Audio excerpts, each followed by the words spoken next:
Deesa Dhanera road પર બસ અને eco car વચ્ચે અકસ્માત, 8ને ઈજા। ડીસા ધાનેરા હાઈવે પર આંખોલ પાટિયા નજીક બસ અને ઇકો કાર વચ્ચે અકસ્માત થતા ઇકોમાં સવાર 8 લોકોની ઈજા થવા પામી છે। ઈજાગ્રસ્તોને ડીસા સિવિલ હોસ્પિટલમાં સારવાર અર્થે ખસેડાયા હતા। અકસ્માતની વિગત એવી છે કે ડીસા ડેપોની કંસારીથી ડીસા આવી રહેલી બસ સોમવાર સાંજે ડીસા ધાનેરા હાઈવે પર આંખોલ નજીક પહોંચી ત્યારે સામેથી આવી રહેલ ઇકો કાર અને બસ વચ્ચે અકસ્માત સર્જાયો, જેથી ઇકોમાં સવાર મુસાફરોને ગંભીર ઈજા થઈ હતી। ઈજાગ્રસ્તોને તાત્કાલિક 108 ઇમરજન્સી વાહન દ્વારા ડીસા સિવિલ હોસ્પિટલમાં સારવાર અર્થે લવાયા, જ્યારે 3 વ્યક્તિઓને ગંભીર ઈજા થતાં ખાનગી હોસ્પિટલમાં લઈ જવાયા હતા।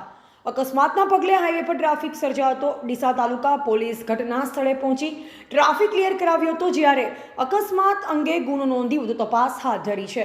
ઈજાગ્રસ્તોના નામ પૈકી સોલંકી નીતિશ કુમાર ભુરાભાઈ, સોલંકી વિજયાબેન મુકેશભાઈ, મહાદેવભાઈ ખેમાભાઈ પરમાર, વાઘજીભાઈ શામળાજી રબારી તેમજ સાગરભાઈ મુકેશભાઈ।